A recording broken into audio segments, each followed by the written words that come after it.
नमस्ते साथियों। सरकार का एक आदेश आता है कमर्शियल गैस उपभोक्ता के लिए कि कमर्शियल गैस उपभोक्ता को उनके उपभोग का मासिक के अनुसार 20% ही गैस दिया जाएगा। और इस आदेश का केवल उद्देश्य था कि घरेलू गैस में जो वो उपलब्धता सुनिश्चित करना।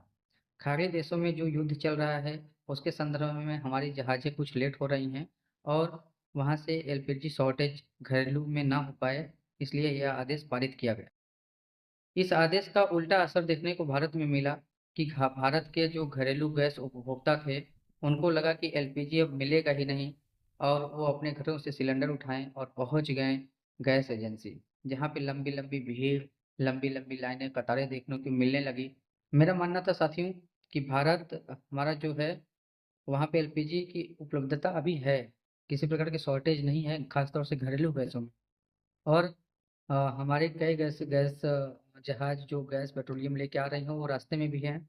और हम लोग 40 से ज़्यादा देशों से हम लोग पेट्रोलियम खरीदते हैं, गैस एलपीजी खरीदते हैं लगभग।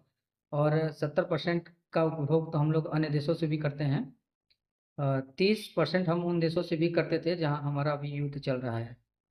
तो ऐसे कह सकते हैं कि अभी पूरी तरह से हमारे देश में शॉर्टेज नहीं है, लेकिन अफवाह के कारण जो लंबी लाइनें लगी हैं और एक जल्दी से डिमांड बढ़ा है, जिसमें सप्लाई चेन में कमी होने के कारण ये शॉर्टेज देखने को मिली है। यानी कुल मिला के कहें कहें तो हम लोग यदि पैनिक ना करते हैं, अफवाह ना फैलाते हैं, अपने गैस सिलेंडर सभी लोग लेके यदि एजेंसियों पे ना पहुंचे होते तो किसी प्रकार का शॉर्टेज नहीं है।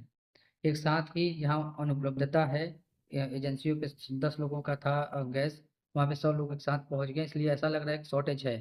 तो आप लोग पैनिक ना करिए, भीड़ ना लगाइए। आप लोग धैर्य बना के रखिए, आप सभी को गैस की उपलब्धता सुनिश्चित कर दी जाएगी। ये मेरा भरोसा है और सरकार ने भी ऐसा कुछ गाइडलाइन जारी किया है। और दूसरे संदर्भ में मैं सरकार को भी कहना चाहता हूँ कि क्या मेरा देश किसी भी ऐसी स्थिति त्रासदी के लिए तैयार नहीं है क्या?